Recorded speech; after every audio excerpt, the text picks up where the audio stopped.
અમરેલી જિલ્લાના લાઠી તાલુકાના મતીરાળા દર્દનાક અકસ્માત સર્જાયો. વીજ કરંટ લાગતા શ્રમિકનું કંપમાટીભર્યું મોત. અમરેલીના લાઠીના મતીરાળા ગામની સીમમાંથી એક માઠા સમાચાર મળી રહ્યા છે. સોલાર પ્લાન્ટમાં પ્લાસ્ટર કામ કરી રહેલા 42 વર્ષના શ્રમિક લાલુ રંગજીભાઈ ભાંભોરનું વીજ કરંટ લાગવાથી કંપમાટીભર્યું મોત થયું છે. બપોરે આશરે 2:30 વાગ્યે કામ દરમિયાન તેમના હાથમાં રહેલી એલ્યુમિનિયમની લેવલ પટ્ટી ઉપરથી જતી 11 કિલોવોટની લાઇનને અડી ગઈ હતી.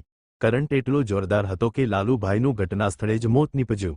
હાલ મૃતદેહને પીએમ માટે અમરેલીની શાંતાબા ગજેરા હોસ્પિટલ લાવવામાં આવ્યો છે. જગદીશભાઈ હીરાભાઈ પટેલ ચણતર કામમાં પ્લાસ્ટર દરમિયાન ઉપર લાઇનને અડી જતા શોર્ટ લાગેલી છે પટ્ટી મતીરાળા અને અલીઉદ્દપુરની સીમમાં. અને સોલાર પ્લાન્ટની અંદર સોલાર પ્લાન્ટ કઈ કંપનીનો સોલાર પ્લાન્ટ છે? ડીઓન એનર્જી. અને આ બનાવ કઈ રીતના બન્યો હતો? કેટલા વાગે બન્યો હતો? 2:30 વાગ્યા આસપાસ. 2:30 વાગ્યા આસપાસ પ્લાસ્ટર કરતા હતા, પટ્ટી ઊંચી થઈ એટલે તારમાં અડી ગઈ. તારમાં અડી ગઈ.